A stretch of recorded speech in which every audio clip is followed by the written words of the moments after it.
Welcome to the Journey to Esquire, the podcast alumni updates. I am your host, Abigail Dean. In this series, we take a walk down memory lane as we reconnect with the remarkable alumni of the Journey to Esquire Scholarship and Leadership Program. Join me as we embark on a journey to discover where are they now?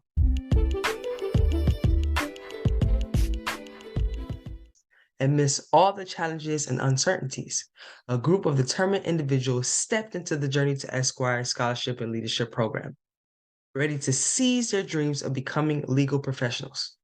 Fast forward today, and it's time to catch up, to witness their journeys, celebrate their achievements, and gain insights into the valuable lessons they carry forward from the program.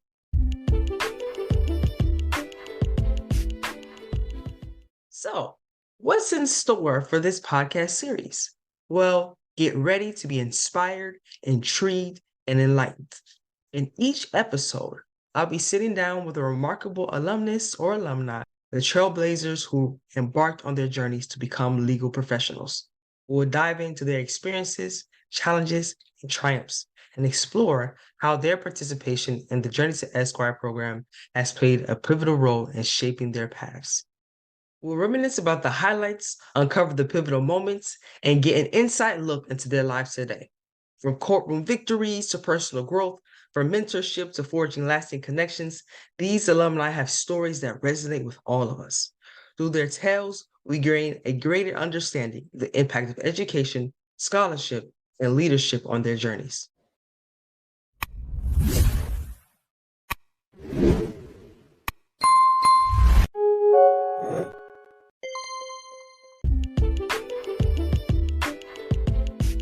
Hello, everyone. My name is Abigail Dean. I am your host for today for the Journey to Esquire podcast.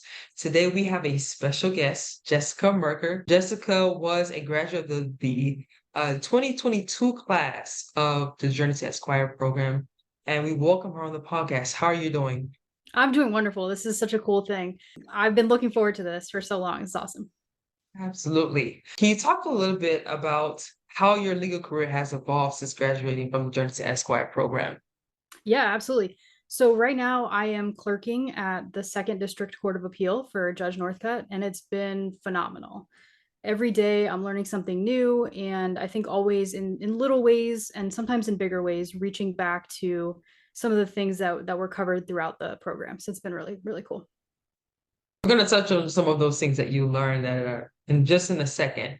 But, you know, was a judicial clerkship something that you wanted to do in law school? Can you tell us about your journey in choosing this specific area of law? So it was actually not something that I was even aware of during the course of law school as an option for me. And it's something that I found out about specifically from the Journey to Esquire program. So one of the modules that we went through was all about clerkships. And it was so cool. And I know maybe I'm jumping into this a little too soon, but that's like one of the coolest things about this program is that it's so well thought out and so well constructed to not just expose us to things that would be beneficial in our career, but also opportunities. So after listening to that session, hearing folks talk about their experiences at the state level, doing clerkships at the federal level, it just kind of stuck with me as, oh, maybe this is a nice sort of option for post-graduation, transitioning out of law school and getting a little bit more experience in a particular area before moving into private practice. So right now at the second DCA where I'm at the state court, I'm getting so much really amazing exposure to appeals work and appeals practice. I get to read briefs, I get to kind of watch oral arguments and learn from practitioners. And it's just been very, very engaging, interesting, and rewarding for me to be there. And truly, and in every sense of the word, none of it would have happened if not for this program. Yeah, you touched on something that we definitely touch on during the program. And outside of judicial clerkships, you mentioned a little bit earlier about some of the lessons that you were able to learn through this program. Can you talk about a little bit into more depth about some of those lessons and skills that you learned that you were able to utilize in your career? Yeah, so the very first lesson, the first module was about wellness. And I think back to that concept all the time, this sort of balance between taking care of yourself as a professional, as a practitioner, and then also as a person. because we have all of these different roles and different avenues and aspects to our lives. And if there's not this sort of balance, or at least a respect for those different pieces of ourselves, then I think at the end of the day, for me at least, and that was what was mentioned in the module, is finding this sort of sense of fulfillment. But that comes when you have to pay attention to those different pieces of your life as they collide and sort of interact. So taking that into consideration and kind of keeping that in my mind has really been a strong driving force for me in how my career is starting to take shape as an attorney. I just finished my first year in practice, and not only did I try to incorporate that sort of idea of wellness and balance into my professional life, but for the first time in my life, I feel like I'm honoring this other side of myself, a more creative side, where I have actually started a custom typewriter poetry business on the side as I'm Okay. engaging in this practice of law. And it's just so cool to be able to say, you know what, like I heard from people who were maintaining that balance, who were honoring themselves in different ways. And to be able to make that a priority for me has been so cool. One of the things that they talk about, or there are certain spaces that they talk about how much law can just overwhelm your life. Like it can be to the point where it's affecting your friendships, it's affecting your marriage. And so one of the things that they taught us, and even I love what you're talking about during the Esquire, focus on is balance, because you can easily get drawn in where you don't have work-life balance, you're overworked, you're working on weekends, you're working through hours into the night. And so can you talk a little bit about how you were able to maintain, or do you have work-life balance? And what are some of the things that you had to put in place, applying the things that you learned during the Esquire program that has helped you to have a healthy work-life balance while practicing law? Yeah, I absolutely feel like I do have a wonderful balance right now. I think, it has to be recognized that part of that is due to the nature of being, working for the court. I think the court Okay. just has a really great sort of built-in system for maintaining that balance. Just from the get-go, I have to say that, the hours that they're setting up, it's not unreasonable and it's not unmanageable. I'm not on billable hours or anything like that. So it's a lot different, I understand, than people who are working in that type of environment. So I have to recognize that that's part of what's been so nice for me. And then I think the other part of it is understanding how to take breaks, and I think that was one of the things, again, from that very first module, of recognizing how can you give yourself these sort of breaks and allow yourself to kind of reset and refocus. So Mhm. whether that looks like just a quick walk around the office or outside or wherever it might be, to kind of reset myself during the workday, I think that's been something that's been really helpful. And a really great practice tip, I do a lot of writing and research, and sometimes it's so easy to get stuck in a loop and not be able to come out of that rabbit hole. And so taking just a quick break and then returning back has also been something that's allowed me to be more focused. And so my tasks, I think, move a little bit different just from those little tips and tricks that are introduced in the program. So, okay, you're using your time a little differently, you're being more efficient. And so at Yes. the end of the day, you're actually gaining back some time that, you may have otherwise spent on the same task, but with those things in place, you can kind of get through it a little faster. That makes sense. Especially for me, that's great advice for even someone like myself who is just now getting into the civil world. I was previously practicing criminal law, and the huge difference between those two worlds are the fact that in civil litigation, you do a lot more legal research than you do in criminal law. And then something that you mentioned is like, getting into research kind of loops where you'll be trying to research something for 2 hours and three, if you're not careful, 4 hours, and you're like, I got all these things to do. And you saw that you haven't really gotten any tasks done. And so I love what you said, stepping away. Let's get some things done and then come back to this. Or just stepping away and then come back to it so you have a fresher perspective, which is great advice, especially for someone like me. So you've been practicing for a year, correct? Yep. Yeah. So what are some of the notable challenges and obstacles that you've had in your career, if you've had any obstacles or challenges? Oh, tons of obstacles and challenges. Okay. I mean, I think whenever you start something new, there's always a learning curve to it, literally, no matter what it is.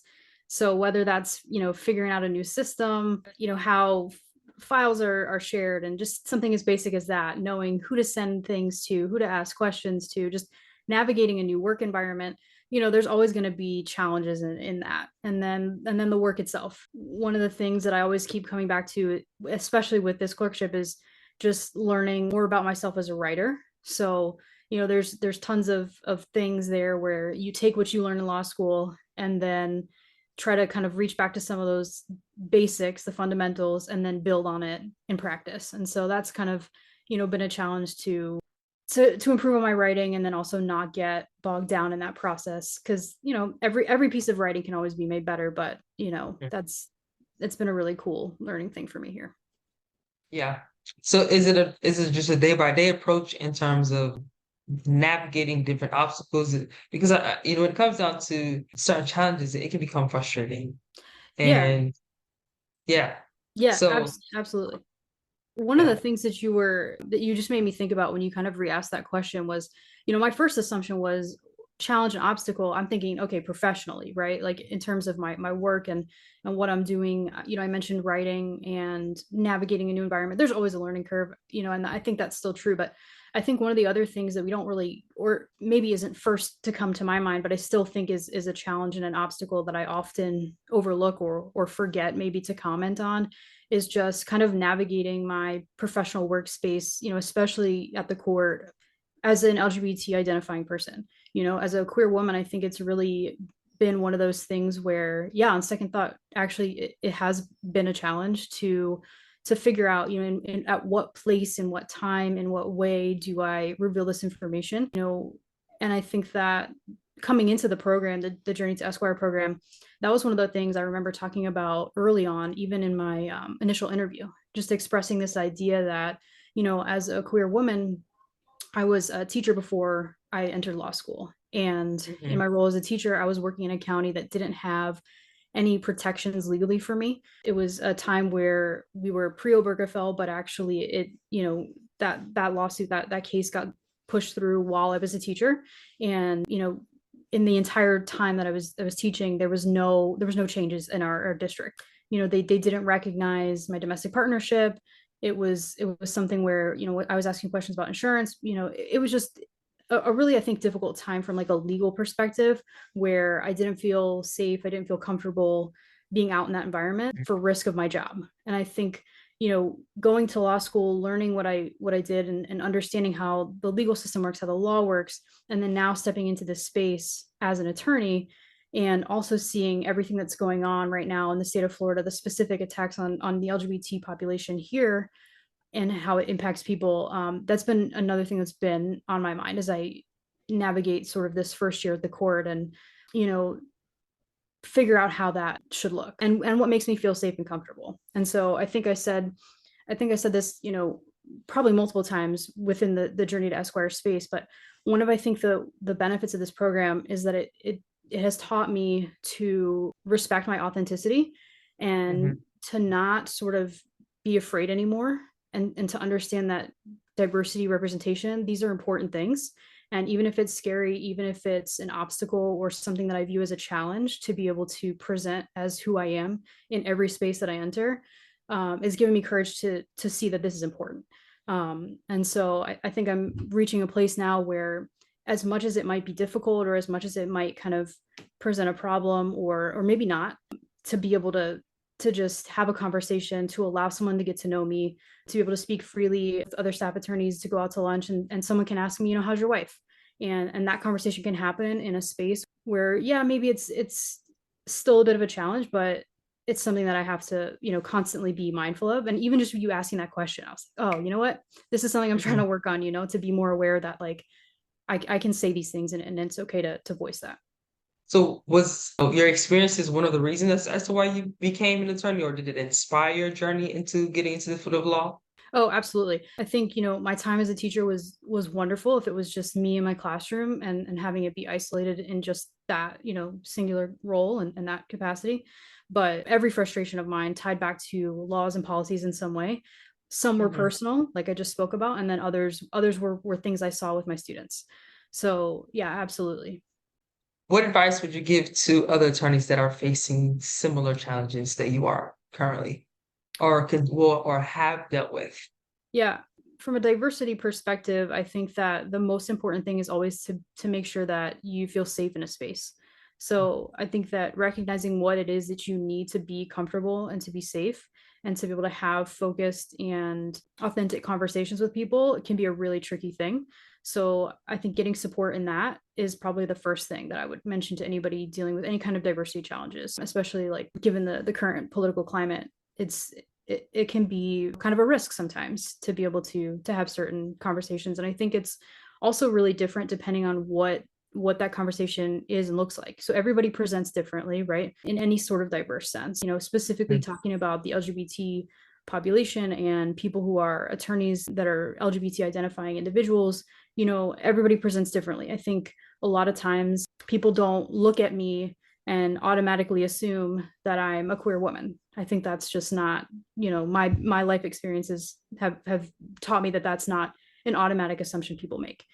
That's not true for everybody. So I think that finding that comfort, that safety is, the most important thing. And then from there, just being able to identify what you need to have those, I think authentic conversations. So I have a really great support network around me, stemming from my wife and then even some of my coworkers who I Mhm. feel like I can process things with and kind of get a check on, how did this go? How was this conversation? Do you think there's an underlying issue here? I'm feeling these feelings, but maybe that's just me being afraid. Did you get this sense? And so having that sort of sounding board, I think, has been really helpful for me in navigating some of those, specific challenges. Yeah. You notice something that is very important, which is community, which is a conversation that I've had with other postgraduates of the journey to Esquire and the need of establishing your own community, whether that it is in the legal field or just personal relationships in order to keep you grounded. So I love what you were saying about community because it's necessary and it helps you, it just helps you overall mentally in this field where you can easily become overwhelmed by different challenges and obstacles that you face. So love that you have that for yourself. So in terms of advice, I'm switching over for a second. So the Journey to Esquire new classes coming in very soon. What advice would you give to individuals that are part of the program that are getting ready to embark on this journey of this program? I would say, first of all, just enjoy it because the program is phenomenal. It really complements and supports the law school experience in the most unique and amazing and perfect way. And so beyond just taking a moment to recognize that this is a really cool thing that they're involved in and to slow down and enjoy it, I would say the network that you can build through Journey to Esquire is amazing. And so people who are taking their time to come and support the program, to participate as speakers and to share their knowledge, don't be afraid to reach out to those people. I think that would be my biggest piece of advice. If you're seeing something or hearing something that you connect with that you want more information about, just take advantage of the network and reach out and have those follow-up conversations. That was a huge thing for me. I know that, being able to tap into the network really was very helpful beyond what the program offered, just taking it one step further and not being afraid to just send that email, thank the person, follow up and yeah, continue Mhm. the conversation for sure. That's good because honestly, what I found, and even in networking spaces, that even if I don't reach out to them right away, making that initial connection will be helpful maybe months or even years later because you never know. Even as you said earlier, the fact that you didn't think you were going to go into, it was not even on your mind to go into clerkships, but here you are. Even me, when I was in law school trying to figure out what type of law that I wanted to do, criminal law was the last thing on my mind that I was going to do. And I found that connections that I've made in law school and also through the journey to Esquire, these are the individuals that if I have a legal question, I call on. These are the individuals that, if I need something, if they need support, I'm there. I need support, they're there. And so networking, community, all of it matters. And so I love what you were saying. Love the advice that you were giving to the students that are coming in. Is there anything that you want to add? Do you want to talk about any programs or things that you have coming up, just to give the people in the loop as to what you got going on? Yeah, I can't leave this podcast without just thanking everybody that's involved with it. That's got to be number one. Is just, this program is amazing. So a huge shout out to Professor Hardrick who runs this, and everybody on the board. Abby, I think you and I we go back to our days at Stetson and to Yes. our time on the DR board there. And I don't know, so this is like a cool moment to be able to be on here with you. Mhm. I think that the program is just phenomenal. It's truly phenomenal. Yeah. And it literally was life-changing for me. Like I said earlier, I wouldn't be where I am now in my current job if not for the program, for opening up my mind to the idea of a clerkship, and then through my mentor being able to tap into her network and learn more about appellate work. I think really just kind of led me to where I am, and truly, like, I mean, I would life changing, absolutely life changing. So that's number one. I have to get that out there. And then, yeah, second, so personally would just be, I gotta put in a plug for my poetry stuff. So Go ahead. I do custom typewriter poetry, which is just like on demand poetry. Like, we just have a conversation, and then by the end of that, like, 5-10 minutes, like, you'd walk away with a poem. And so I'm trying to build this out right now. I've got my sister-in-law who's another poet with me, and we're both writing, and we do events, we do personal poems for gifts and different things like that, remembrance poems and all sorts of stuff. So we've got a lot going on. That's Merk the Moment. And again, it comes back to this idea of, like, chase your dreams, like, figure out what Mhm. you need to be able to balance everything. Don't let anything go by. Like, you can do it all. And I think that the program really kind of set me up for this foundation of support, and the people in it. Even just, anytime I see anybody connected with the program, like, oh, how are you doing, like, how's your poetry, how's work at the core, but like, it's a full picture of who you are, and embracing Yeah. all of that in every sense of the word, from diversity to your professional goals, your personal goals. All of it gets touched on here, and it's just absolutely amazing, and I'll be forever thankful.